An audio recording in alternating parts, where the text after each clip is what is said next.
नमस्कार, एमपी अब तक आप देख रहे हैं और आपके साथ मैं हूं पुनीत। तो चलिए खबरों की शुरुआत करेंगे और सबसे पहले इस देश की सबसे बड़ी खबर की हम बात करने वाले हैं।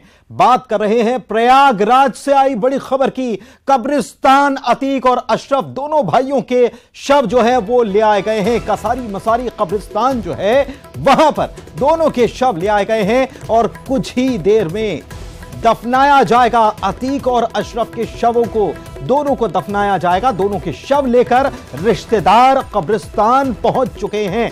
इस वक्त की बड़ी खबर आपको बता रहे हैं। जुर्म का सफर और कब्रिस्तान मंजिल। कुछ ही देर में माफिया ब्रदर्स को दफना दिया जाएगा। अतीक और अशरफ के शव ले आए गए और कल रात को जो कुछ घटनाक्रम हुआ ये पूरे हिंदुस्तान ने देखा कि कैसे सरेआम गोलियों से छलनी कर दिया गया। अतीक और अशरफ दोनों भाइयों को कैसे पुलिस की मौजूदगी में, मीडिया की मौजूदगी में गोलीबारी की गई। और जानकारी जो आई है पोस्टमार्टम में यह पता चला है कि 8 गोलियां अतीक को मारी गई थी। जो हमलावर थे 3 हमलावर जिनकी संख्या, और तीनों ने घेर कर अतीक पर ताबड़तोड़ फायर किया। अतीक और अशरफ दोनों पर। कुछ ही देर में दोनों को दफना दिया जाएगा और पूरी सुरक्षा के साथ यहां पर पुलिस मौजूद है।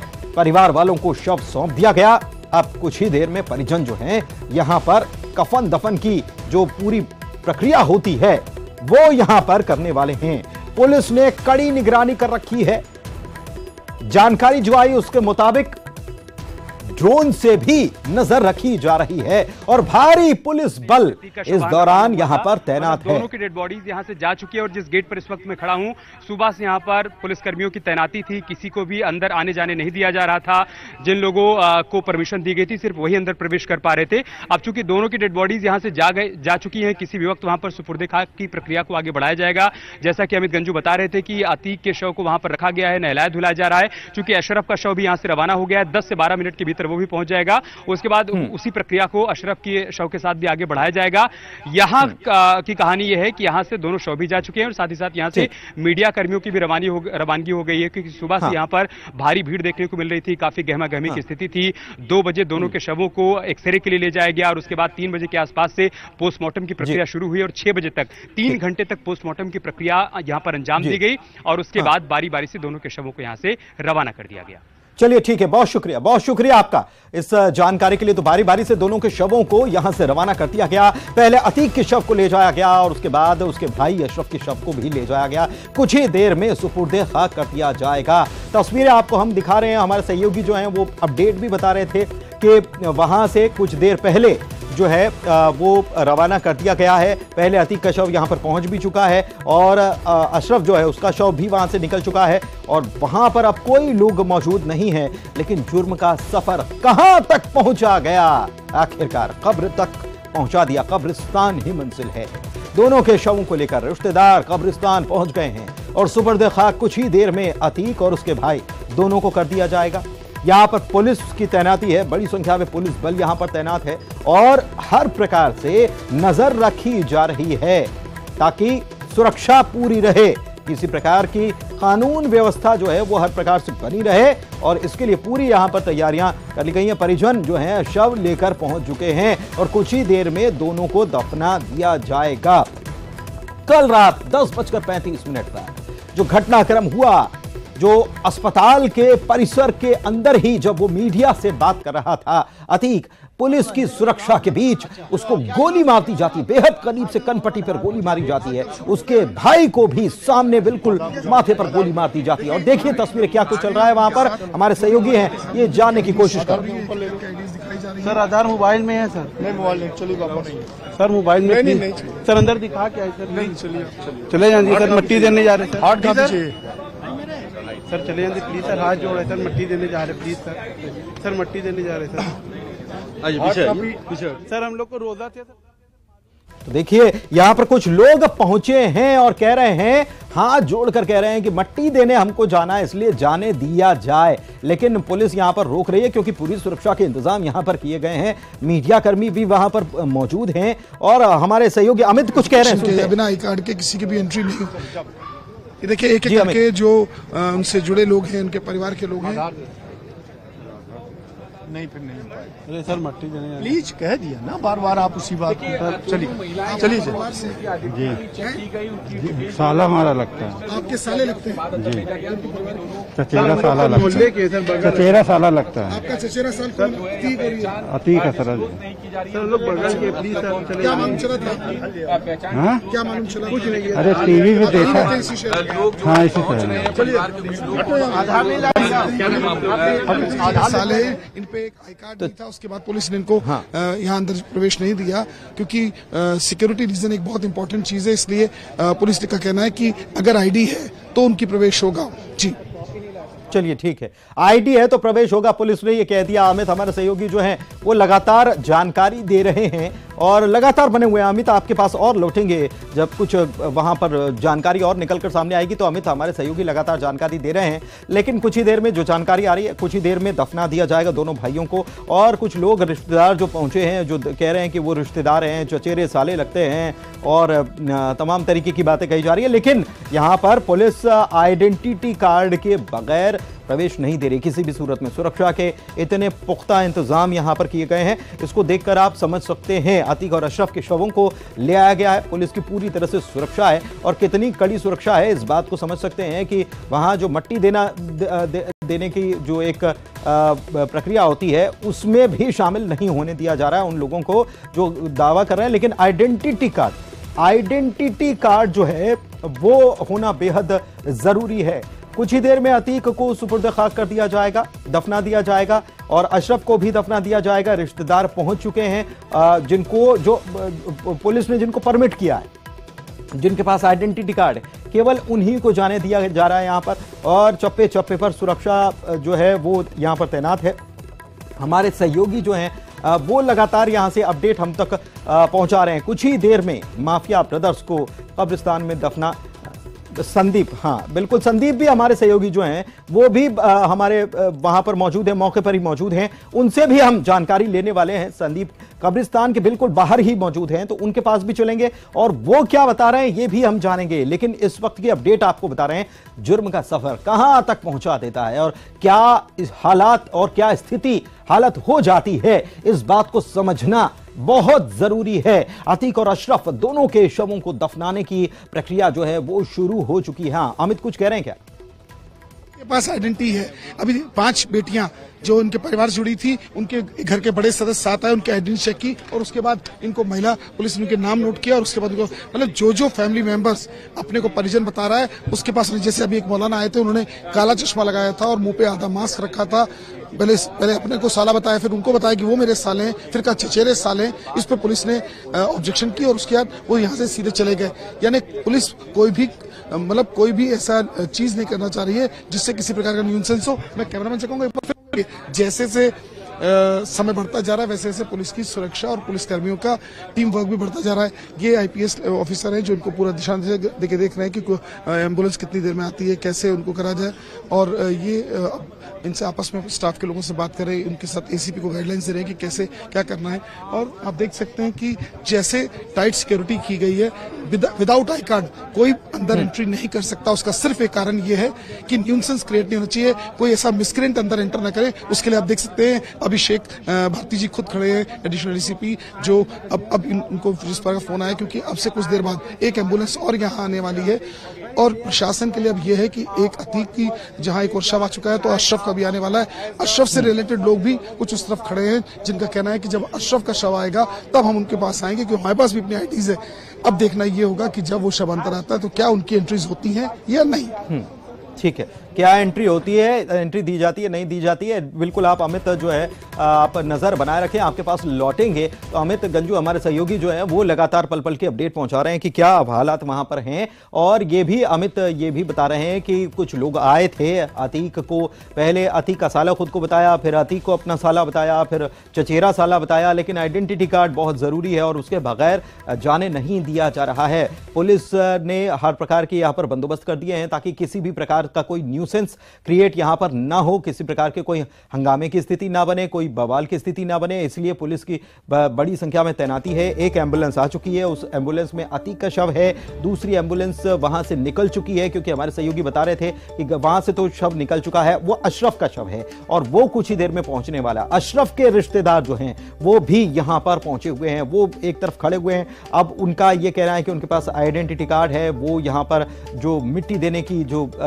एक रस्म होती है अंतिम संस्कार के वक्त, वो करने के लिए यहां पर आए हुए हैं और इसीलिए यहां पर पुलिस की पूरी तरीके से तैनाती यहां पर बनी हुई है।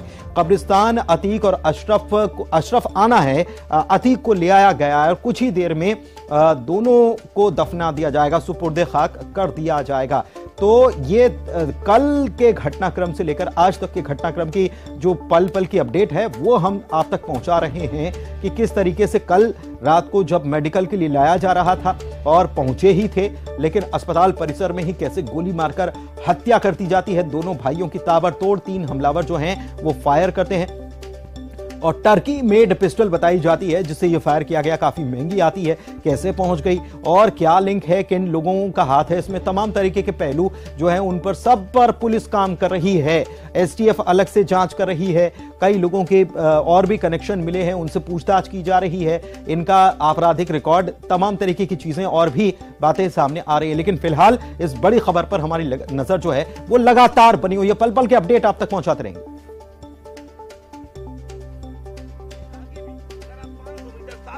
800 मीटर जहां पर अतीक का घर था, जिसको नेस्तनाबूद कर दिया गया, जो हवेली जहां से सल्तनत उसने चलाई, वहां पर भी इतनी सिक्योरिटी है क्योंकि इलाका ऐसा नहीं है कि जहां पर पुलिस थोड़ी भी कोताही बरते, थोड़ी सी देर में भीड़ जमा हो सकती है।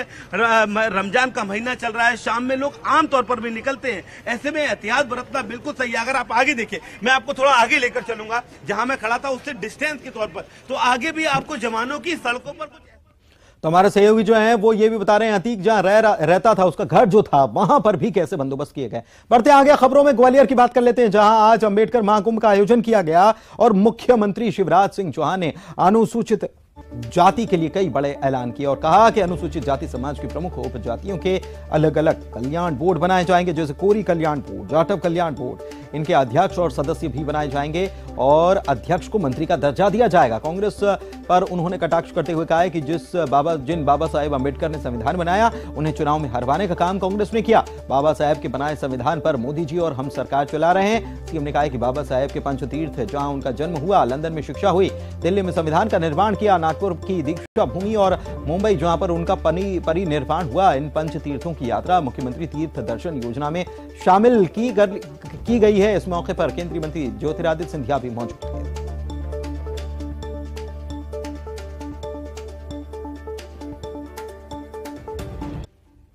निकाल के मैं लाया हूं।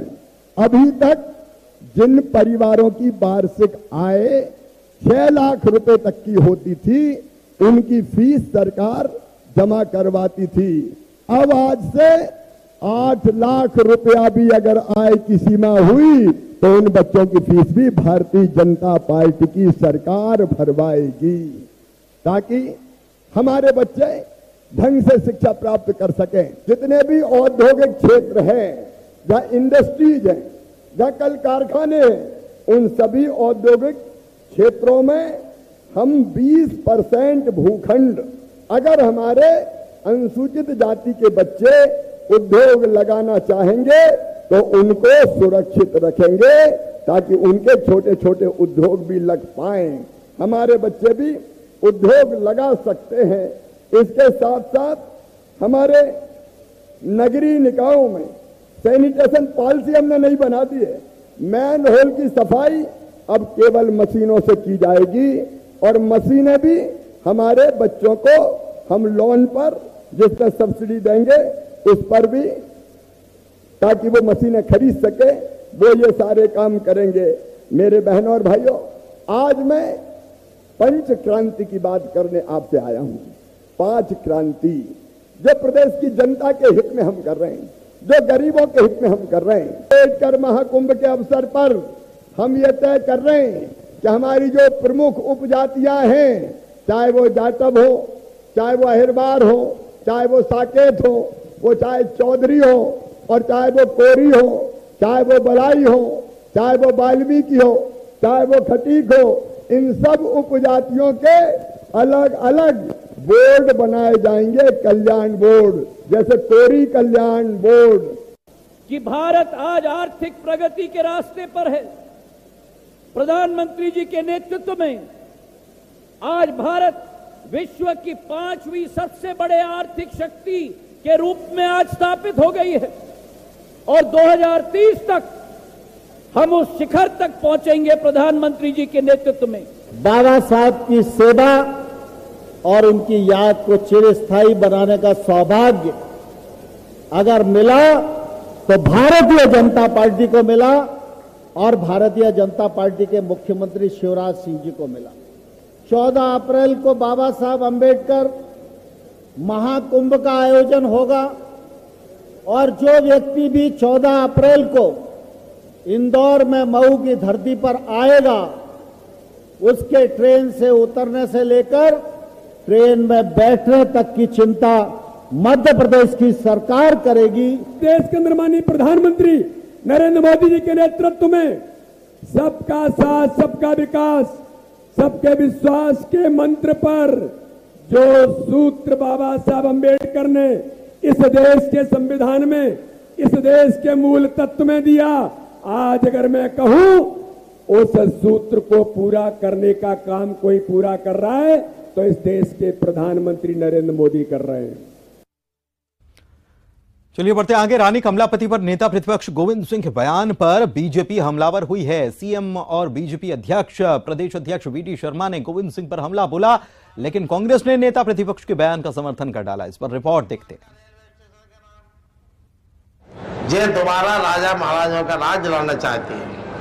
भोपाल का रेलवे स्टेशन का नाम रानी कमलापति, मतलब ढूंढ के निकालने जिनने कभी सुने नहीं है हमने तुमने, वे निकाल के स्थापित कर रहे हैं, इसलिए कर रहे। और फिर राजा ही रानी जो लगातार अत्याचार किए इनने गरीबों पर, शोषित पर, दलितों पर, आम समाज के लोगों पर, उनको महिमा मंडित करने का काम कर रहे हैं। नेता प्रतिपक्ष के इसी बयान पर एमपी की सियासत तेज हो गई है। रानी कमलापति पर नेता प्रतिपक्ष गोविंद सिंह के बयान पर सीएम शिवराज सिंह ने पलटवार किया। मुख्यमंत्री ने कहा कि कांग्रेस सिर्फ नेहरू गांधी परिवार को जानती है। कांग्रेस के मुताबिक उस परिवार के अलावा कोई दूसरा महापुरुष नहीं है। उन्होंने कहा कि रानी कमलापति ने सुशासन दिया, वो गोंड रानी और भोपाल की शासक थी। रानी कमलापति पर सवाल उठाना आदिवासी समाज के गौरव का अपमान है। वहीं बीजेपी के प्रदेश अध्यक्ष ने गोविंद सिंह पर तीखा हमला किया है।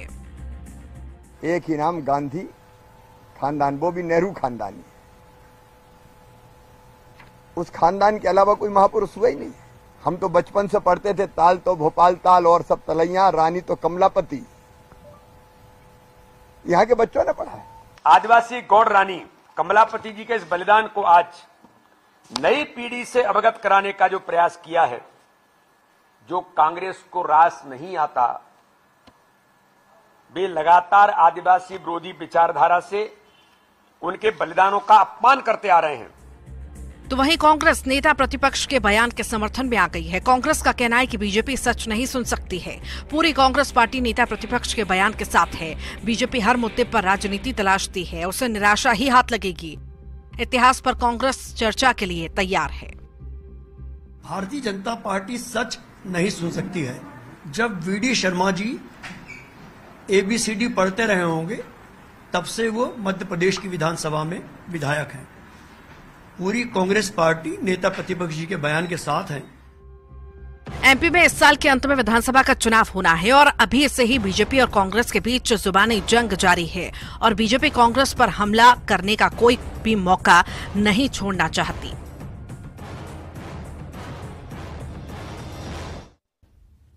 और दिलचस्प यह है कि कांग्रेस इस मामले में जहां नेता प्रतिपक्ष के बयान का समर्थन कर रही है, लेकिन इस मामले पर नेता प्रतिपक्ष गोविंद सिंह दे रहे हैं सफाई। नेता प्रतिपक्ष ने बीजेपी पर उनके बयान को तोड़ मरोड़ कर पेश करने के आरोप लगा दिए। यह है कि भारतीय जनता पार्टी के षड्यंत्र को, साजिश को उजागर करने के लिए हमने कहा है कि चुनाव के समय में आपको रानी कमलापति जी सिंधिया जी के खानदान को और तमाम राजा महाराजाओं को लाने का काम क्यों कर रहे हो। पहले भी सम्मान करते अगर, और उसके साथ ही साथ जो आज़ादी के समय में तमाम लोगों को शहीद हुए हैं, और शहीदों का भी ख्याल नहीं आ रही आपकी चुनाव में जब। इधर चुनावी साल में दल बदल का दौर, बीएसपी से शीला त्यागी कांग्रेस में शामिल, कमलनाथ ने दिलाई थी सदस्यता। यूपी हत्याकांड पर कमलनाथ ने जताया दुख, अतीक अशरफ की हत्या पर जताया दुख। यूपी में आजकल खुलेआम हो रही हत्याएं। रानी कमलापति पर बयान देकर बुरे फंसे नेता प्रतिपक्ष गोविंद सिंह, बीजेपी प्रदेश अध्यक्ष वीडी शर्मा से आजाद निशाना। बीजेपी प्रदेश अध्यक्ष ने बाल कांग्रेस पर अभियान पर उठाए सवाल, कहा कांग्रेस नेतृत्व देश तोड़ने वाली ताकतों के साथ। मड़वानी में टला बड़ा हादसा, तेज रफ्तार डंपर ने कई वाहनों को मारी टक्कर। बुरहानपुर के दौरे पर संघ प्रमुख मोहन भागवत कई धार्मिक कार्यक्रमों में होंगे शामिल, धर्म और संस्कृति की दी जाएगी शिक्षा। हिंदू सांसद विवेक तनखा ने योगी सरकार पर साधा निशाना, कहा एनकाउंटर स्टेट बन गया है उत्तर प्रदेश, राज्य में संविधान के शासन का हुआ अंत। ग्वालियर में केंद्रीय मंत्री ज्योतिरादित्य सिंधिया ने की पीएम मोदी की तारीफ, का भारतीय संस्कृति दुनिया में फैला रहे प्रधानमंत्री। और इसी के साथ एमपी अब तक के इस बुलेटिन में फिलहाल इतना ही। खबरों का सिलसिला लगातार जारी है, मुझे दीजिए इजाजत, नमस्कार।